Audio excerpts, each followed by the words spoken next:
Buenos días. Vamos a proceder a empezar. Disculpad por este incidente técnico que teníamos. Es que en la pantalla del ordenador no se veía lo que se ve en la pantalla de atrás. Bueno, os presento al primer ponente que va a inaugurar este encuentro internacional. Él es Javier Rodrigo del Blanco, es licenciado en Geografía e Historia y pertenece al Cuerpo Facultativo de Conservadores de Museos desde el año 2003. Entre 2004 y 2010 fue conservador jefe del Departamento de América del Museo Nacional de Antropología, renovando su exposición permanente y cuyo trabajo de investigación ha sido objeto de varias publicaciones. Desde julio de 2010 y hasta recientemente, hasta abril de 2018, ha trabajado en el Departamento de Documentación del Museo Arqueológico Nacional. Entre otras cosas, ha realizado la visita virtual al MAN y ha trabajado especialmente con su archivo fotográfico, cuyos fondos precisamente son los que se encuentran relacionados con las diferentes exposiciones históricas que se celebraron en Madrid. El estudio completo de la exposición histórico-natural y etnográfica ha sido publicado en noviembre de 2017 y para finales de 2018 se espera la publicación de los estudios correspondientes a las exposiciones histórico-americana e histórico-europea. Recientemente, como les comentaba, desde finales de abril de este mismo año se ha incorporado a la unidad de apoyo de la Dirección General de Industrias Culturales y del Libro, que también pertenece a la Secretaría de Estado de Cultura, a esta misma casa. Sin más, os paso con Javier Rodrigo y con su ponencia sobre las exposiciones históricas de 1892-1893. Hola, buenos días. En primer lugar, muchas gracias, Rebeca, por la presentación y agradecer también a los organizadores de este tercer encuentro internacional, Museo Cerralbo, la invitación para participar en el mismo, que acepté, por supuesto, encantado, como no podía ser de otra manera. Bien, las exposiciones históricas son un acontecimiento que se enmarca dentro de la celebración del cuarto centenario del descubrimiento de América. Esa celebración para España fue una obligación moral, puesto que el resto de naciones a ambos lados del Atlántico estaban esperando ver cuál era el programa de festejos que iba a organizar España como principal responsable del descubrimiento y colonización de la mayor parte del territorio americano. De hecho, la exposición de Chicago, que se estaba preparando desde 1885, va a demorarse precisamente para no coincidir con las celebraciones españolas. Sin embargo, a España ese momento de celebración no le cogió en una buena situación económica, social, etc. De hecho, solo 6 años después se van a perder los últimos territorios coloniales, Filipinas, Puerto Rico y Cuba. Hay muchos autores de la época que hablan sobre esta pequeña catástrofe que les llegaba encima y con la necesidad de afrontarla de la mejor manera posible. Yo me quedo con una frase de Juan Valera, porque es miembro de la comisión de la que hablaremos y porque aparece en la introducción a la revista oficial que se crea para divulgar todas las actividades que se organizan con motivo de este cuarto centenario, que se denomina precisamente el Centenario Revista Ilustrada. Decía Juan Valera que a la moda de las exposiciones, lógicamente se refiere a las exposiciones universales, internacionales, regionales, coloniales, industriales y de todo tipo, de las que luego hablará más ampliamente Sofía, por lo tanto no voy a seguir en ese tema. A la moda de las exposiciones sucedió no hace mucho tiempo la de los centenarios. Los centenarios también fueron importantes por la necesidad de reforzar la identidad nacional, que sabemos desde la expansión de los ideales de la Revolución Francesa, sobre todo con las conquistas napoleónicas, pues van a traer como consecuencia las revoluciones liberales de 1820, de 1830, la independencia de países como Grecia, Bélgica, o ya más cerca de este periodo, las unificaciones italiana y alemana. A la moda de las exposiciones sucedió no hace mucho tiempo la de los centenarios, algo como mundanas y populares apoteosis, culto y adoración de los héroes. y hallándose esta moda en todo su auge, se nos vino encima, una expresión muy gráfica, el año de 1892, y con él un grandísimo empeño en la peor ocasión que pudiera imaginarse y temerse. Repito, esta idea está presente en varios autores de la época, sobre todo por la comparación con la magnífica exposición que estaba preparando Estados Unidos y su Comité de Chicago, que se inaugurará en mayo de 1893. Bueno, España va a afrontar este acontecimiento de la mejor manera posible. En 1888, el gobierno liberal de Práxedes Mateo Sagasta va a crear una comisión encargada de programar, coordinar y controlar todos los actos del centenario, y va a dotar a este proyecto con un crédito de 2,5 millones de pesetas en 5 años, que se verá ampliado en 24.000 pesos a aportar por las provincias ultramarinas. Los actos programados por la comisión realmente avanza porque se organizan 11 congresos, entre ellos el más importante, el 9º Congreso Internacional de Americanistas. Hay indultos a población reclusa, la fiesta de la Hispanidad arranca precisamente de estas celebraciones. La labor de la comisión fue muy importante, pero muy lenta, quizá por su excesivo número de miembros, puesto que estaba compuesta por más de 200 personas. Ante ello, Cánovas, que accede al gobierno en julio de 1890, va a crear, sin eliminar, sin suprimir la comisión del centenario, va a crear una junta directiva que va a tener un menor número de miembros y además va a involucrar a altos cargos del gobierno. Va a ser mucho más ágil y con una gran capacidad de decisión. Esta junta se va a crear en enero de 1891 y va a estar dividida en 4 secciones. La primera sección va a estar encargada de la exposición histórico-americana, que ahora trataremos un poco más detenidamente. Va a estar presidida por el ministro de Estado, el duque de Tetuán, que era Carlos Manuel O'Donnell, y su secretario va a ser Juan Navarro Reverter, que es un personaje fundamental en la organización de estas exposiciones históricas. La segunda sección va a estar presidida por el ministro de Fomento, Santos Isasa, y va a contar como secretario con el conde de Casamiranda, que era subsecretario de la presidencia del Consejo de Ministros. Estamos viendo que la representación va a ser al más alto nivel para poder tomar ese tipo de decisiones ágiles que requería ya la situación, porque estábamos a un año vista de la inauguración de la conmemoración de este evento. Rápidamente, la primera sección va a nombrar a la delegación general, que se va a encargar de cuestiones ya más concretas de la exposición histórico-americana. El delegado general va a ser Juan Navarro Reverter y el delegado técnico va a ser Juan de Dios de la Rada y Delgado, que era el jefe de la primera sección del Museo Arqueológico Nacional y que a los pocos meses va a ser nombrado director de esa institución. En cuanto a la exposición histórico-europea, su delegación general va a tardar unos meses más, pero se va a crear antes del mes de junio y va a estar formada por el padre Fita, que era académico de la Real Academia de la Historia, por Juan Catalina y por Monseñor Gerardo Muller de la Cerda. Ya veremos la importancia enorme de involucrar a la Iglesia Católica en estas celebraciones por la enorme cantidad y sobre todo calidad del patrimonio que aún atesoraba pese a las desamortizaciones que se habían producido a lo largo de esa centuria. Estas exposiciones van a tener como sede el Palacio de Biblioteca y Museos Nacionales, cuya primera piedra se había puesto el 21 de abril de 1866.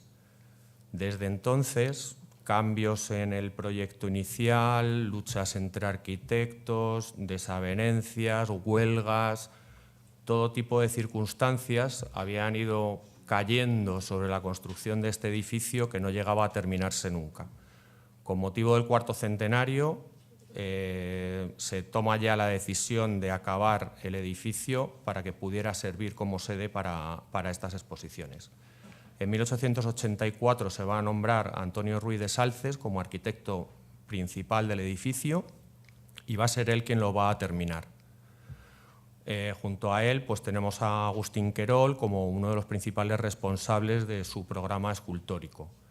Y tenemos también una imagen de Juan Pruneda, que es el contratista que no suele aparecer en los grabados y que, bueno, me ha parecido curioso ilustrarle, que aparezca también como responsable en su papel de la construcción del edificio.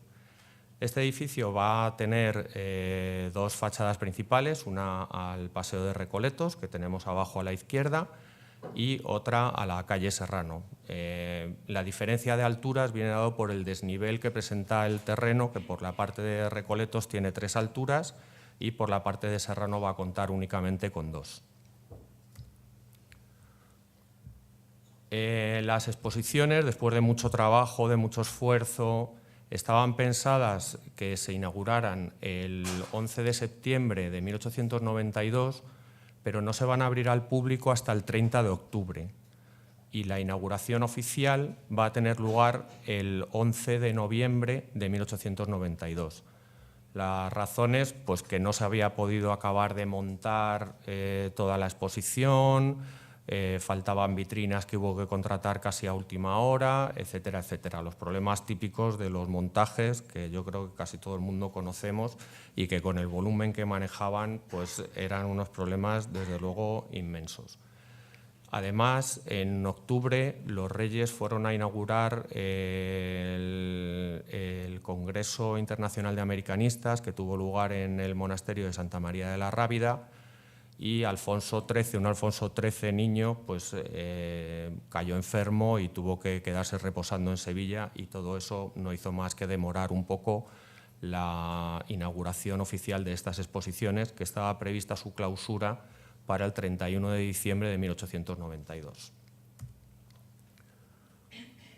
La primera idea que se tuvo de organización corresponde a Rada, y él plantea una organización desde el punto de vista científico. Él quiere que sea una exposición que sea como un libro de historia de América.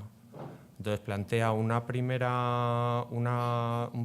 ámbito del mundo precolombino, de la prehistoria y protohistoria precolombina. Un segundo ámbito también precolombino, pero en el que trata a las grandes culturas americanas.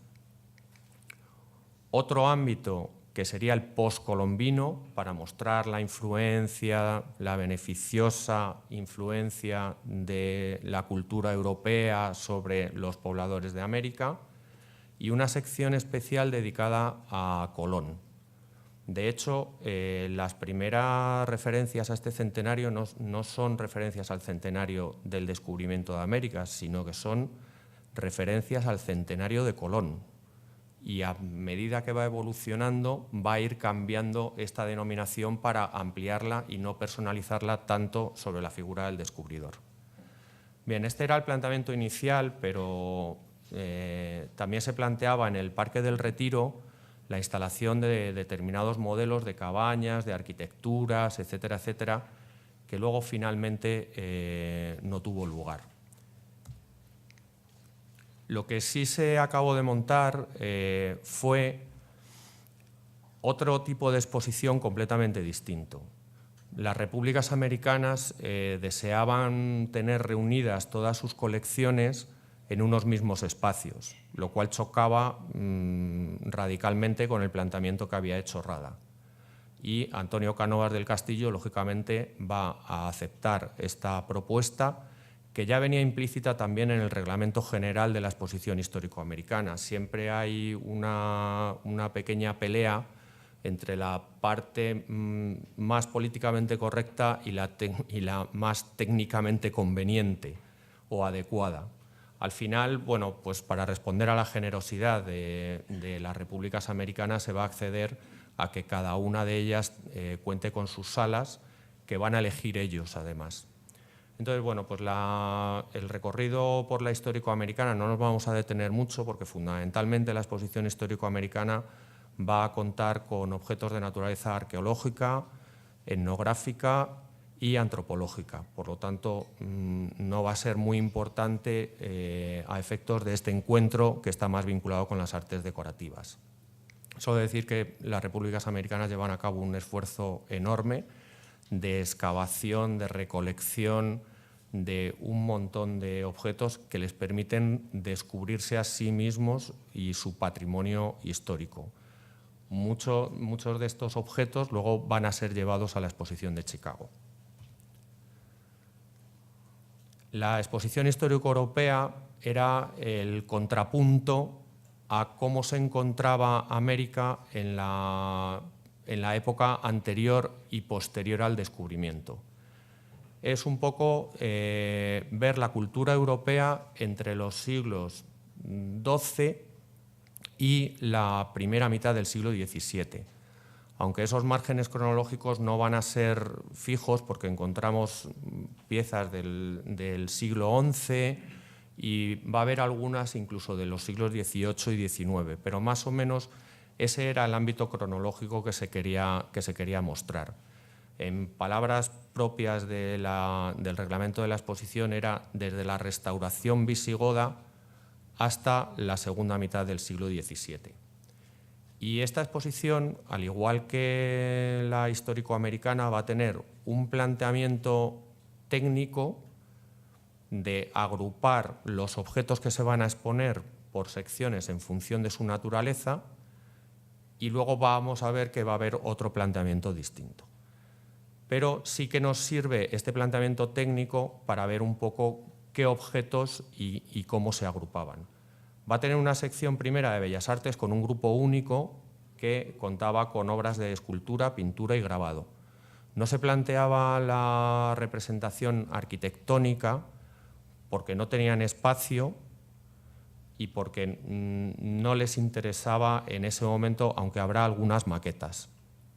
La sección segunda, que van a denominar de industrias artísticas, se va a dividir en distintos grupos de orfebrería y joyería, metalistería, panoplia, todo tipo de armamento, defensivo, ofensivo, etcétera, etcétera, indumentaria, tapicería, mobiliario, cerámica y cristalería, también esmaltes, y material industrial y artístico que incluye también encuadernaciones y documentos históricos. Es curiosa la participación que hay de particulares en esta institución, en esta exposición, perdón, puesto que tenemos un elevadísimo número de prestadores particulares. Lo que se habla ahora de la participación público-privada, etcétera, etcétera, pues en el siglo XIX había grandes coleccionistas, pero también vamos a tener un elevado número de pequeños coleccionistas que aportan una reducida cantidad de objetos, pero van a ser muy numerosos. En cambio, si vemos un gráfico de los objetos que aportan desde las personas, desde los particulares y desde las instituciones, vemos que ese porcentaje se iguala bastante, porque evidentemente las instituciones engloban la Iglesia Católica, archivos, bibliotecas y museos que van a aportar sus colecciones en un número muy importante. Al igual que la exposición histórico-americana, la exposición histórico-europea se va a desarrollar en la primera planta del Palacio de Biblioteca y Museos Nacionales y va a ocupar también las salas perimetrales de ese palacio, puesto que las interiores se reservaban un poco para las oficinas de la delegación, de los jurados, etcétera, etcétera. En estas salas se va a plantear un recorrido inverso. Si para la exposición histórico-americana se planteaba la entrada por Recoletos, que es lo que vemos en la parte inferior, para la exposición histórico-americana se va a plantear una entrada por Serrano. La primera sala, que es la sala central de las actuales salas nobles del Museo Arqueológico Nacional, va a estar ocupada principalmente por colecciones austríacas del Imperio Austrohúngaro, que va a enviar una ingente cantidad desde la Academia de Ciencias de Cracovia, sobre todo material antropológico, pero también van a venir muchas colecciones cedidas por el archiduque y pertenecientes a las colecciones de los museos imperiales y reales que tenía en todo su territorio. La sala segunda va a estar ocupada principalmente con la colección del Marqués de Casatorres, fundamentalmente piezas de armamento. Las salas tercera y cuarta van a contar con fotografías que va a ceder el Bey de Túnez y que donó posteriormente al Museo Arqueológico Nacional, donde se conservan todavía. Se publicó hace 2 años un catálogo colectivo sobre estas fotografías y lo tienen a su disposición en el sitio web del Museo Arqueológico Nacional. Y también va a haber una enorme cantidad de particulares franceses que a través del comité de Reims, porque se formaron comités provinciales y en el extranjero, para tratar de organizar la recogida, traslado y devolución de objetos prestados a estas exposiciones. El comité de Reims fue enormemente activo y hubo una enorme cantidad de particulares que aportaron fondos. Desde la sala quinta, que es la del ángulo superior derecho, hasta la mitad de la sala décima, va a estar ocupado con colecciones del Vaticano, que envía reproducciones, no envía originales, pero envía reproducciones facsímiles de gran calidad, de documentos históricos, cartas y material gráfico, y de la Iglesia española. Incluso para la Iglesia española se plantea unas especiales medidas de seguridad. Aparte de la seguridad que tenía el resto de la exposición, la importancia de convencer a los obispos y alta jerarquía eclesiástica para que prestaran sus objetos venía de que incluso se iba a consagrar un espacio para que esos objetos siguieran en terreno sagrado, que se iba a incrementar la seguridad. Les dieron absolutamente todas las facilidades que pudieron para garantizarse la presencia de esos objetos que, como vemos, forman una parte muy importante de esta exposición. La segunda mitad de la sala décima va a estar ocupada, al igual que las salas 14 y 15 bis, con colecciones procedentes de archivos, bibliotecas, museos y las comisiones provinciales que se van a formar. Las salas 11, 12 y 13 las ocupó el Museo Arqueológico Nacional. La sala 11 con antigüedades andalusíes y de tradición andalusí, porque ahí van a traer también sobre todo obras de ámbito mudéjar, y las salas 12 y 13 las van a reservar para arte cristiano, medieval y moderno. Las salas 15 y 16 van a corresponder a colecciones de la Real Casa, cuya participación fue también muy importante. No solamente asumió los costes de instalación de sus colecciones, no permitiendo que el gobierno pagara esa instalación, sino que asumió ese coste, sino que además prestó más de 250 tapices para la decoración de absolutamente todas las salas de la Exposición Histórica Europea. Si ahora se plantea a alguien pedirle a Patrimonio Nacional 250 tapices, creo que sabemos todos la respuesta. De ahí vemos la enorme implicación que tuvo la reina regente María Cristina de Habsburgo para el éxito de esta exposición. Las salas 17 y primera mitad de la 18 van a estar ocupadas con fondos de la Biblioteca Nacional, manuscritos, impresos, material cartográfico. Y luego, a partir de mitad de la sala 18 hasta el final, van a ser fundamentalmente colecciones de particulares, siguiendo la tipología que hemos visto al principio.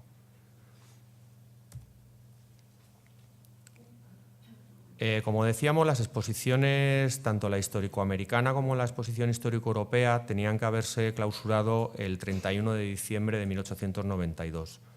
pero el retraso en la inauguración va a hacer que el Gobierno quiera rentabilizar el enorme esfuerzo que había hecho, enorme esfuerzo a todos los niveles, económico, de personal, etcétera, etcétera, y va a tratar de forzar que esas exposiciones se mantuvieran abiertas todo lo que pudiera. De hecho, son los países americanos los que en febrero empiezan a decirle retiramos mañana nuestras colecciones porque nos las tenemos que llevar a Chicago.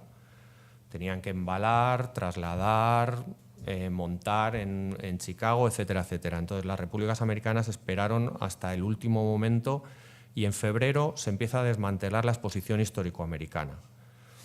Ante ello, pues, se plantea al Gobierno el cierre de las dos exposiciones, pero el padre Fita va a mandar una carta al Gobierno diciendo que la exposición histórico-europea realmente no va a sufrir grandes pérdidas con la exposición de Chicago y solicita que la exposición histórico-europea permanezca abierta, porque de hecho los prestadores tenían un plazo máximo para entregar los objetos en Chicago y no había recibido una gran cantidad de solicitudes para levantar esos préstamos. En marzo de 1893 se disuelve tanto la Comisión del Centenario como la Junta Directiva. Ya había pasado 1892 y los actos del Centenario habían tenido lugar y en su lugar se va a crear una Junta Organizadora. Esta Junta Organizadora va a estar presidida por el entonces ministro de Fomento, que en ese momento era Segismundo Moret, y va a contar también con la participación de Juan Navarro Reverter, del padre Fita, de Monseñor Gerardo Muller y de Juan de Dios de la Rada y Delgado. Un poco una continuidad con respecto a lo anterior y era totalmente lógico porque eran los que conocían perfectamente el estado en el que se encontraban esas exposiciones, los préstamos de los objetos, la seguridad, etcétera, etcétera, toda la parte logística de la exposición. Navarro Reverter va a ser de nuevo delegado general porque lo que se plantea es una refundición de las dos exposiciones anteriores en una sola que se va a denominar exposición histórico-natural y etnográfica. Lo que ocurre es que esta exposición histórico-natural y etnográfica va a tener dos secciones. Una propiamente histórico-natural y etnográfica que se va a desarrollar en la planta entresuelo, donde antes tuvo lugar la exposición histórico-europea, y la exposición y la sección histórico-europea, que va a seguir al cargo del padre Fita y de Monseñor Gerardo Muller. De hecho, van a funcionar de forma bastante autónoma y solo a efectos administrativos se les va a requerir firmas a Navarro Reverter, que va a ser el delegado general de esa exposición. Tenemos que tener en cuenta también que en estos momentos el Museo Arqueológico Nacional empieza a trasladar sus colecciones a lo que va a ser su nueva sede, porque antes estaba en el Casino de la Reina y entonces hay una disputa entre la Biblioteca Nacional y el Museo Arqueológico Nacional por ocupar espacios de ese nuevo edificio. Cada uno va a querer ocupar la mayor cantidad de espacio que sea posible. Entonces, dado que las colecciones de la Biblioteca Nacional sí se llevaron a Chicago, pese a el sobresalto de su director, entonces Tamayo Ibaus, lo que va a hacer el personal del Museo Arqueológico Nacional, que va a estar muy implicado en el montaje de esta nueva exposición, va a ser no ya montar la exposición solamente histórico-natural y etnográfica, sino que la va a montar pensando en la exposición permanente del Museo Arqueológico Nacional. Luego lo veremos. Ellos concentran en el lado sur, que es el que tienen ustedes a la derecha en sus imágenes, van a concentrar lo que quedaba de la exposición histórico-americana. No todos los países se van a llevar todas las colecciones y, por lo tanto, lo que van a hacer va a ser concentrar esas colecciones en esa crujía sur. Se entraba también por el vestíbulo de Recoletos y la primera sala a la derecha va a continuar siendo de industria y minería americana. La segunda sala se va a llenar con objetos, restos fósiles, etcétera, etcétera, procedentes del Museo Nacional de Ciencias Naturales. y el ángulo del torreón lo va a ocupar las colecciones de Perú y de Bolivia, que anteriormente estaban en la primera sala. La sala poscolombina va a quedar exactamente igual porque tanto Uruguay como Argentina ceden esas colecciones, no se las llevan para Chicago, y el resto de la sala eran fondos del Museo Arqueológico Nacional que posteriormente pasaron al Museo Nacional de Artes Decorativas, al Museo Nacional de Antropología y al Museo de América, por ser estas instituciones más adecuadas para ese tipo de objetos. La sala de Guatemala también va a seguir igual, aunque hay una pequeña incongruencia porque hay documentación que habla sobre el embarque de estas piezas de Guatemala en febrero, en Cádiz. Entonces, si embarcan en febrero en Cádiz, no pudieron mantenerse, pero sí que tenemos una referencia en el catálogo de la exposición y fotografías. Entonces, presuponemos que esa sala se mantuvo, o que por lo menos no se llevaron la totalidad de las colecciones. Luego hay dos salas, una de cerámica moderna y otra de vidriería moderna, que fueron un poco propuestas por Juan Catalina. La sala de reproducciones artísticas americanas, que anteriormente estaba en el patio noreste, esta sala se decora, se pinta, y ya veremos la importancia que tiene el hecho de que se pinten unas salas sí y otras no. El ángulo sureste lo va a ocupar la denominada Sala de Arizona, porque Estados Unidos va a donar colecciones que había traído de Arizona, Nuevo México, el Cañón del Colorado, toda la antigua provincia del Tusayán, y aquí se va a exponer también el tesoro de los Quimbaya, que, como saben ustedes, fue donación del gobierno colombiano al gobierno español con motivo de estas exposiciones. La sala precolombina se va a ocupar con fondos del Museo Arqueológico Nacional, que anteriormente estaban en la Crujía Norte. Luego vamos a tener una sala de arqueología cristiana y otra de retratos de párrocos de Madrid vinculados con el centenario. No pegaba mucho, pero también es otra concesión a la Iglesia Católica por su participación en estas exposiciones. Una sala de Oceanía que, aunque se trajeron piezas de Filipinas, realmente llegaron en tan mal estado que se ocuparon con las colecciones de Paterno, de Pedro Alejandro Paterno. Unas de China y Japón, tanto antiguo como moderno, e indopersa, que van a ser sobre todo colecciones del Museo Arqueológico Nacional, y la de China y Japón modernos va a ser un montaje de un bazar que todavía existe, que se llama Bazar China y Japón. Y luego el resto de salas van a ser a base de colecciones del Museo Arqueológico Nacional. La sala árabe, la egipcia, la oriental, que tenía colecciones de protohistoria, la griega, con la gran colección de vasos griegos que tenía el Museo Arqueológico Nacional, porque ya había adquirido la colección del Marqués de Salamanca, y la sala romana. Todas estas salas van a estar decoradas, excepto la árabe. Y para terminar, las dos salas de Portugal, que se mantienen exactamente igual que durante la histórico-americana. Las salas de Portugal tenían una doble función como país colonizador, país europeo y país americano. Entonces, se ubica en la planta entresuelo, pero va a mantener sus colecciones.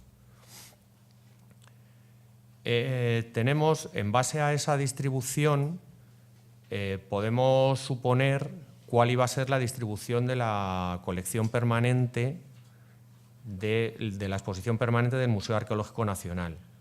Y tenemos que en verde ocuparía su sección cuarta, que estaba dedicada a la etnografía.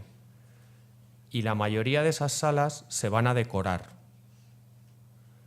De la sección primera, que ocupa la crujía norte, la única sala que no se va a decorar, aparte de las dos de Portugal, va a ser la árabe, porque la sala árabe, las colecciones de la sala árabe tendrían que ir a la segunda sección y irían a la segunda sección, y esa sala se ocuparía con las antigüedades prehistóricas.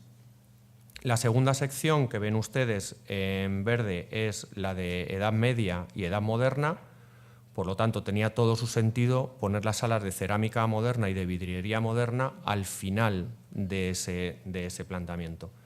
Y luego en naranja tenemos las colecciones de la sección tercera de numismática y dactilografía, pero quizás esas colecciones fueran a la primera planta porque también iba a ocupar las salas perimetrales el Museo Arqueológico Nacional.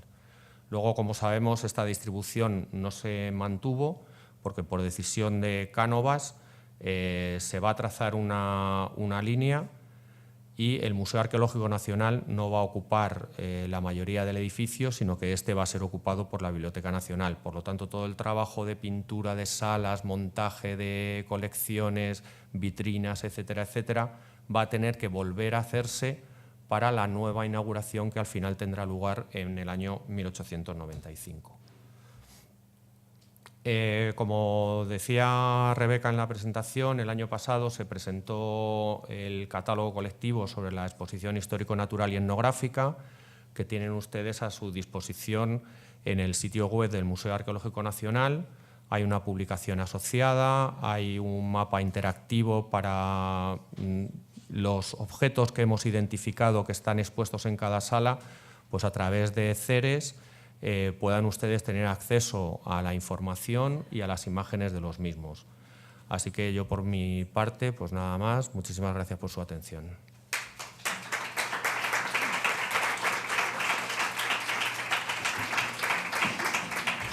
Así te ha sobrado, ¿no? Te ha sobrado tiempo. Muchas gracias, Javier, por esta presentación que casi nos trae novedades que luego posteriormente van a ser publicadas. Entonces, se abre unos pequeños minutos, 5 o 10 minutos, para poder realizar alguna pregunta, si queréis, a Javier Rodrigo.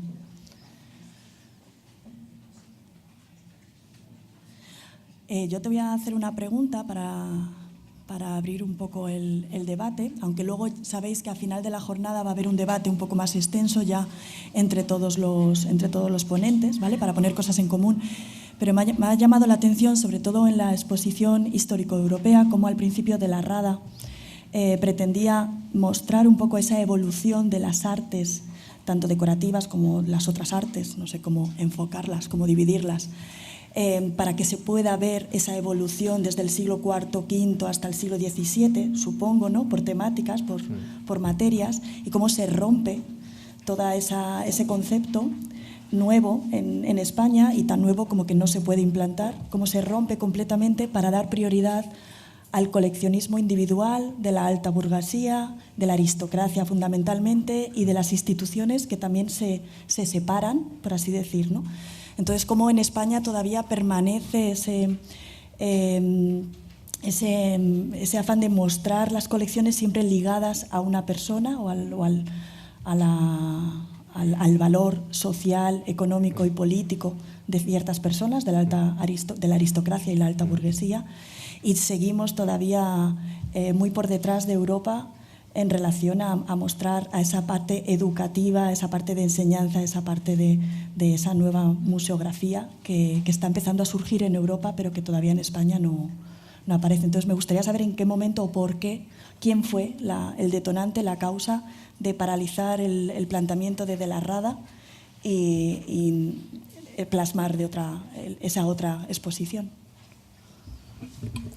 Sí, yo creo que en este tipo de exposiciones en las que está tan directamente involucrado el gobierno y los ámbitos políticos, tienen que garantizar el éxito y tienen que facilitar lo máximo posible a los posibles prestadores la cesión de sus piezas.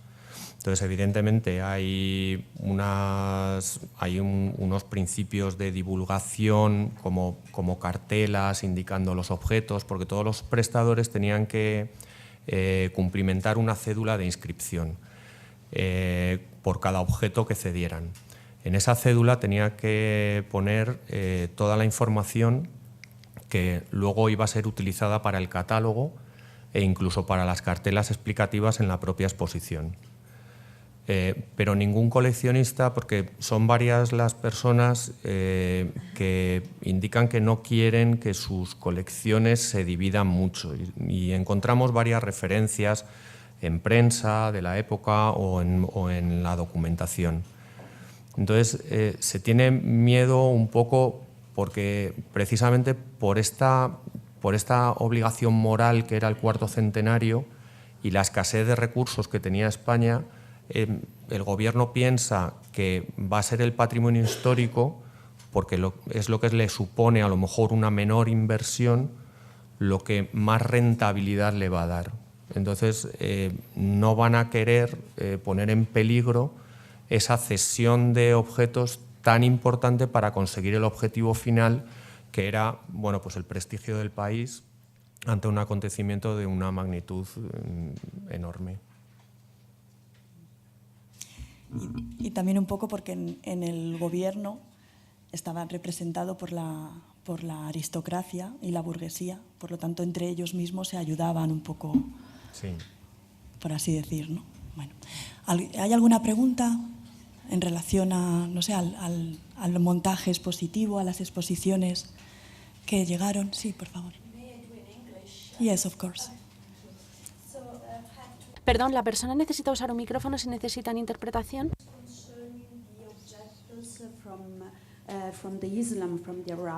Estábamos hablando de objetos árabes. ¿Eran parte de la colección arqueológica o venían de coleccionistas privados? Esa era la primera pregunta con respecto a las colecciones árabes. Y la segunda pregunta, y no sé si voy a poder encontrar información en la página web que usted ha sugerido, porque estaban hablando de la cerámica que era contemporánea del siglo XIX, si es que no he entendido mal. Y estos eran productos españoles o de producción española o provenían de otros países. Esa es la pregunta.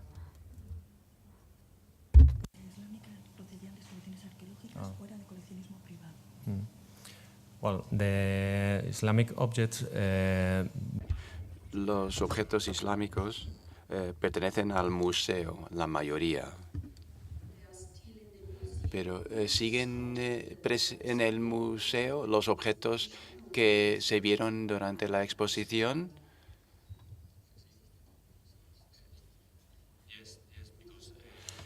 Sí, porque los objetos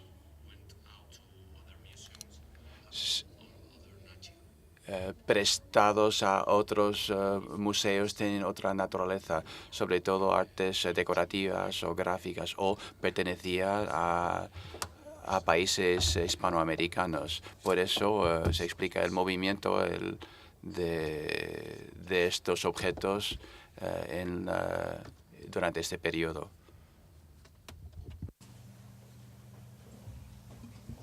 Yes, please.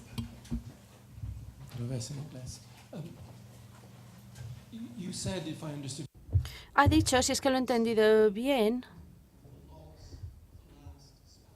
que esto se relaciona con la pérdida de las últimas colonias españolas. ¿No era esto un elemento a tener en cuenta en la organización completa de este tipo de exposiciones a la hora de intentar, digamos, hacer una mayor declaración pública sobre lo importante que era el descubrimiento de Colón, de América, y el papel que había jugado España? No sé si se ajusta a un tipo de nacionalismo romántico, que es algo de lo que yo también voy a hablar, en los años 1890, que era muy común en toda Europa e incluso también en las Américas. Bueno, pues España hizo un grandísimo esfuerzo a la hora de... Bueno, en 1886, con la Exposición General de Objetos que venían de las Islas Filipinas. Fue un esfuerzo aislado, sin embargo, porque fue el primero y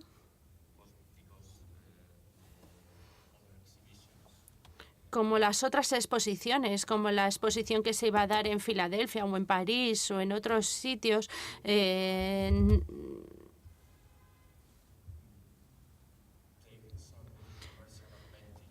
eran más grandes. Ellos intentaron beneficiarse comercialmente de las colonias demasiado tarde, según mi opinión. Y creo que las colonias eran territorios demasiado alejados para la situación en la que se encontraba el gobierno español en ese momento.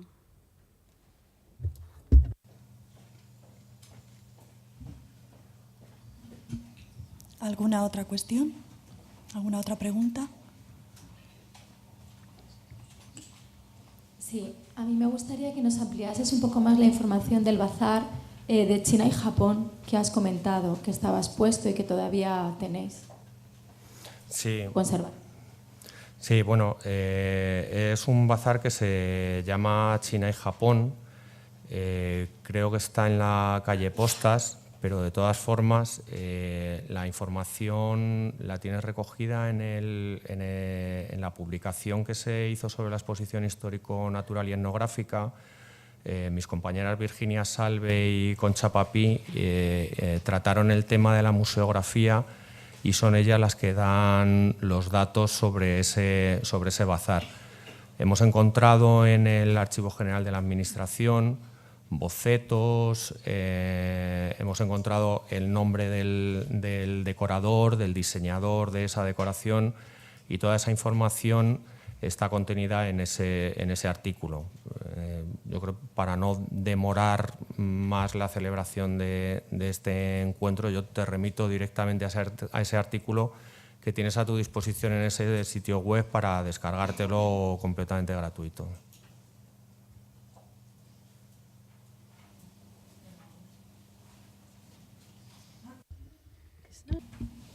Vale, pues sin más, concluimos aquí con tu presentación, aunque luego te requeriremos para más preguntas. Muchas gracias.